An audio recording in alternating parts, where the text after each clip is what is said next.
पहले अपील भी किया था कि छात्र राजनीति का हिस्सा न बने, लेकिन जिस तरह से 10 तारीख को विधानसभा घेराव के दरमियान ये चीजें देखने को मिली, लगातार उस स्थल पर जहां छात्र बैठे हुए हैं जो चीजें देखने को मिल रही है, इसको छात्र भी समझ रहे हैं और छात्र भी चाहते हैं कि इसका हल संवाद से निकले।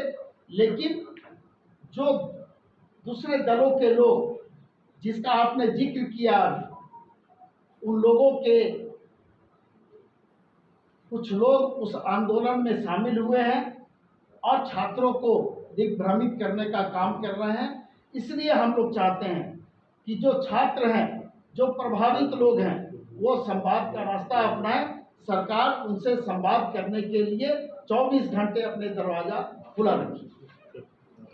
कौन अनसोशल एलिमेंट थे और किन किन राज्यों से लोगों को यहाँ पर लाया गया था, तो अब पुलिस प्रशासन, जिला प्रशासन वो अपना काम कर रही है। छात्रों को छोड़ करके बाकी जो भी अनसोशल एलिमेंट थे उनसे जिला प्रशासन को, पुलिस प्रशासन को कैसे निपटना है वो उनका डर। छात्र इसको लेकर डरे हुए हैं। कोई डरने की बात नहीं है। जब सरकार उनके साथ है, झारखंड मुक्ति मोर्चा उनके साथ है, संवाद उनके साथ हमारा जारी है, तो फिर छात्र को डरने की आवश्यकता नहीं है। छात्रों को डराने का काम जो लोग कर रहे हैं, वो लोग वहां जा करके भाषण देते हैं, वहां जा करके छात्रों को उकसाने का काम करते हैं और उन्हीं लोग छात्रों को डराने का भी काम करते हैं। क्या छात्रों की अगर किसी कारण से अगर छात्र पाए जाते हैं एफआईआर बन के एफआईआर वापस होगी? देखिए, छात्रों के ऊपर में किसी भी तरह का कोई दंडात्मक कार्रवाई के खिलाफ झारखंड मुक्ति मोर्चा।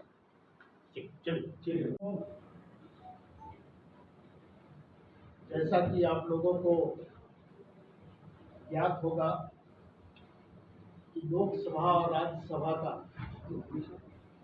सत्र चल रहा था और आज ही के दिन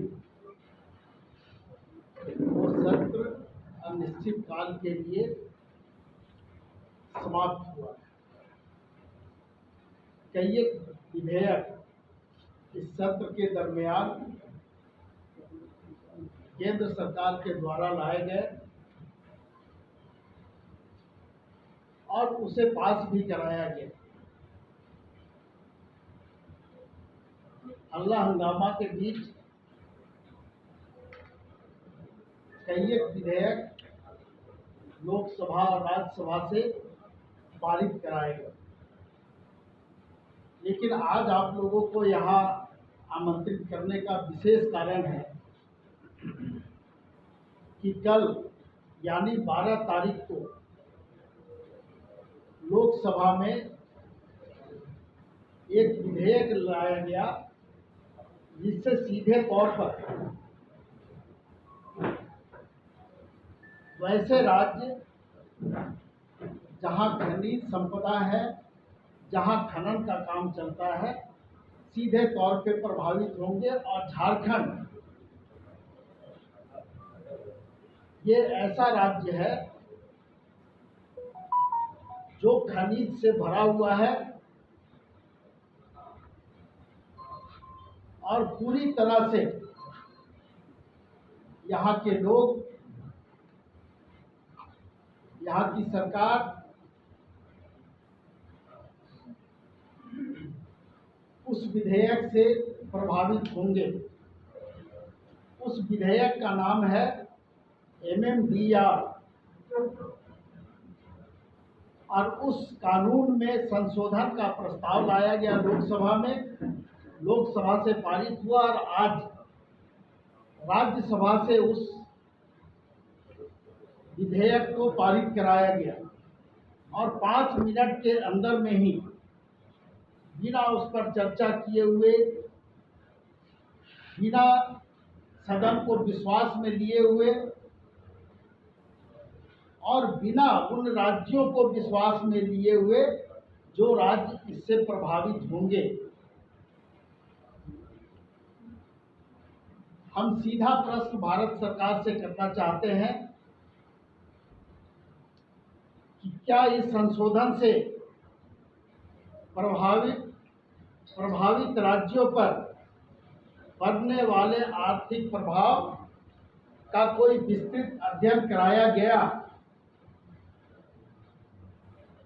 दूसरा सवाल है,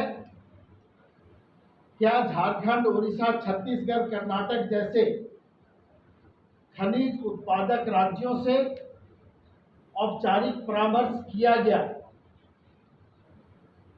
तीसरा, यदि राज्यों का हजारों करोड़ रुपया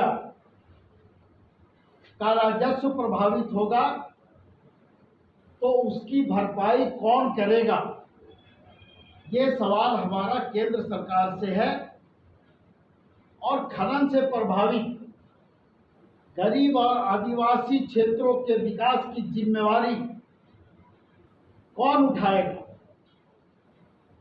ये केंद्र सरकार को बताना होगा और ये भी बताना होगा कि जमीन हमारी जाएगी, खनिज हमारे निकाले जाएंगे, धूल हमारे लोग फाकेंगे, बीमारियां हमारे गांव के लोग झेलेंगे और विकास के लिए जो वित्तीय क्षमता भी हमसे छीन ली जाएगी, यह कहाँ का न्याय है? हमारी लड़ाई किसी उद्योग के खिलाफ नहीं है, हमारी लड़ाई खनन के खिलाफ नहीं है, हमारी लड़ाई निवेश के खिलाफ नहीं है। हमारी लड़ाई संविधान में राज्यों को प्राप्त अधिकारों की रक्षा की लड़ाई है।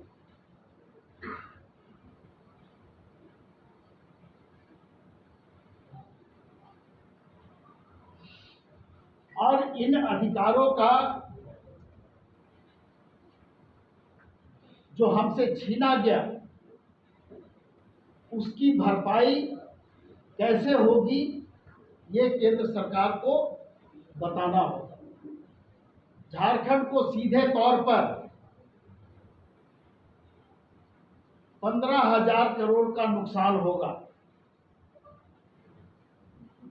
और हमारा जो 1,36,000 करोड़ रुपया केंद्र सरकार पे बकाया है, हमको लगता है कि अब वो बढ़ करके 1,60,000 करोड़ के आसपास पहुंच गया होगा। उससे भी हमको वंचित करने का काम इस विधेयक के माध्यम से किया गया है।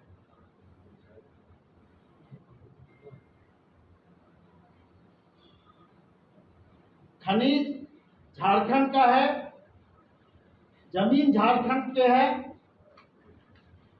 और हमारे हक अधिकार का फैसला अब केंद्र में बैठे लोग दिल्ली से करेंगे, ये मान्य झारखंड मुक्ति मोर्चा को नहीं है। और इस फैसले से, इस विधेयक से जो लोकसभा और राज्यसभा दोनों में पास कराया गया, इससे सीधे तौर पर झारखंड के अधिकार को काटने का, यानी झारखंड के लोगों के हाथ पैर काटने जैसा ये फैसला है। झारखंड में कई योजनाएं इसके माध्यम से चलाई जाती है। सीधे तौर पर उन योजनाओं पर इसका प्रभाव पड़ेगा, जैसे मैया सम्मान योजना, अगुआ आवास योजना, शिक्षा, स्वास्थ्य जैसी सामाजिक सुरक्षा योजनाएं बंद होने के कगार पर आ जाएगी।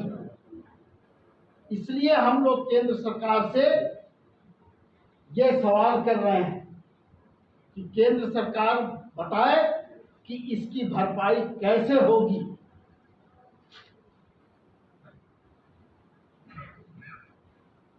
झारखंड में झारखंड मुक्ति मोर्चा को जो जनादेश मिला, उस जनादेश को भारतीय जनता पार्टी और भारतीय जनता पार्टी के नेताओं के द्वारा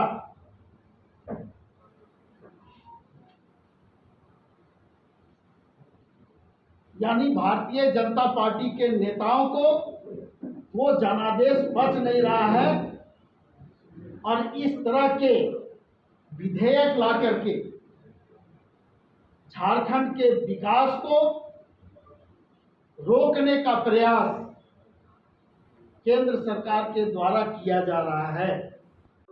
यहां से हम किसी भी तरह का खनिज संपदा बाहर नहीं जाने देंगे और इसलिए मैंने कहा कि झारखंड मुक्ति मोर्चा को केंद्र की सरकार और भारतीय जनता पार्टी मजबूर नहीं करे कि हम 80 के दशक के आंदोलन को दोहराएं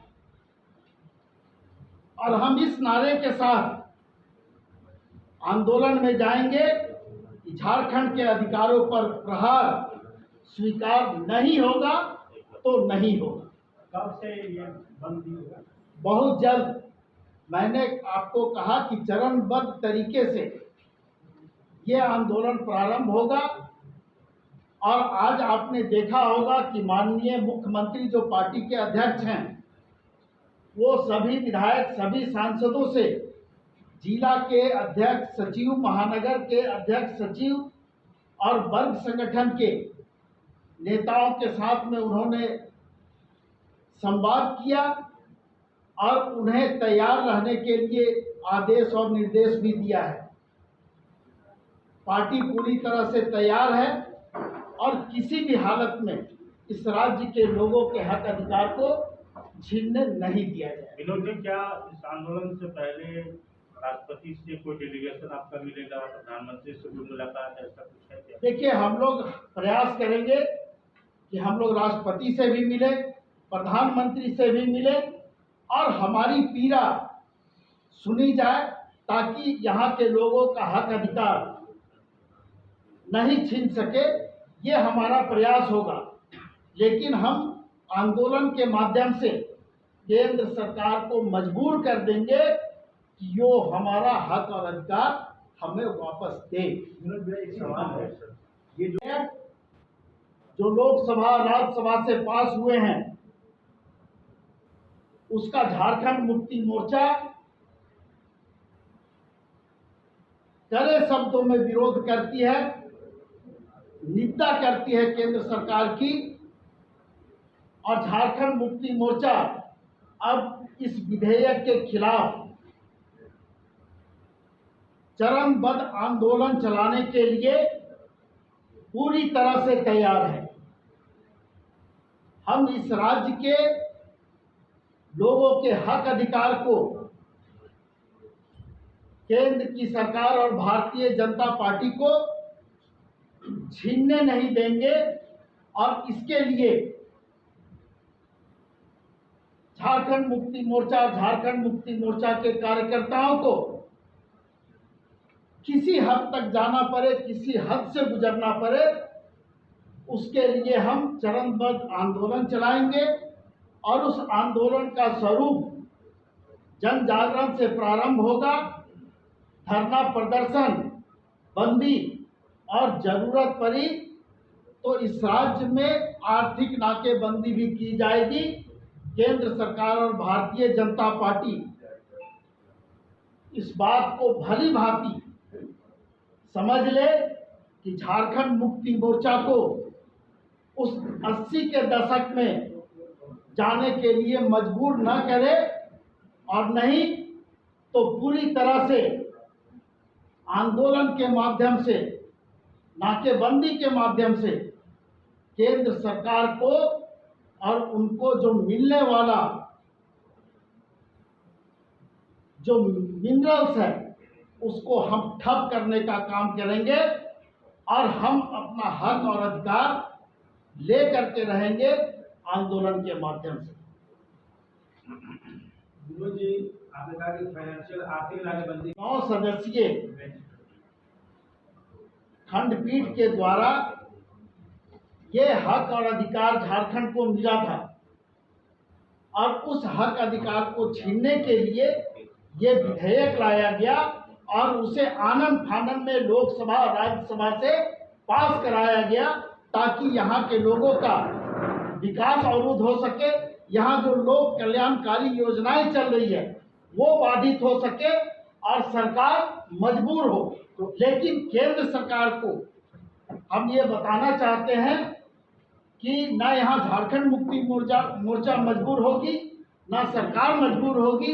मजबूर अगर कोई होगा तो केंद्र की सरकार मजबूर होगी, और हम अपने हक अधिकार के लिए किसी भी हद तक जाने के लिए तैयार। तो ये तो आप लोग जमीनी लड़ाई लड़ेंगे, वार्तालाप भी करेंगे, पीएम से भी मिलेंगे, प्रयास करेंगे, तो क्या कानूनी लड़ाई लड़ने का भी कुछ तैयारी कर रहे हैं आप लोग? देखिए, सभी तरह के दरवाजे हम खुले रखेंगे।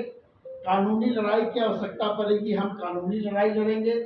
यहाँ के लोगों के साथ हम सड़कों पे उतरेंगे, केंद्र सरकार को मजबूर करेंगे नाकेबंदी से, और हम अपने हक अधिकार के लिए किसी हद तक हम बात करने के लिए भी तैयार हैं और आंदोलन के लिए भी तैयार हैं। जो बकाया राशि जिसकी आपने चर्चा इलेक्शन लेके बिल आने के बाद तो जो विधेयक लाया गया है उसमें स्पष्ट कहा गया है कि कोई भी बकाया राशि भी अब वसूली नहीं जाएगी, इससे प्रभावित होगी।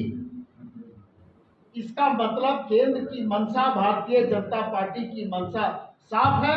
लगातार हम लोगों ने, झारखंड मुक्ति मोर्चा ने और राज्य की सरकार ने केंद्र पर ये दबाव बनाया था कि हमारा जो बकाया राशि है वो हमें वापस किया जाए, वो हमें दिया जाए, ताकि हम अपने राज्य के लोगों का बेहतर ढंग से विकास हम कर सकें। लेकिन उससे भी हम लोगों को वंचित करने का काम केंद्र की सरकार ने करने का किया। एक लड़ाई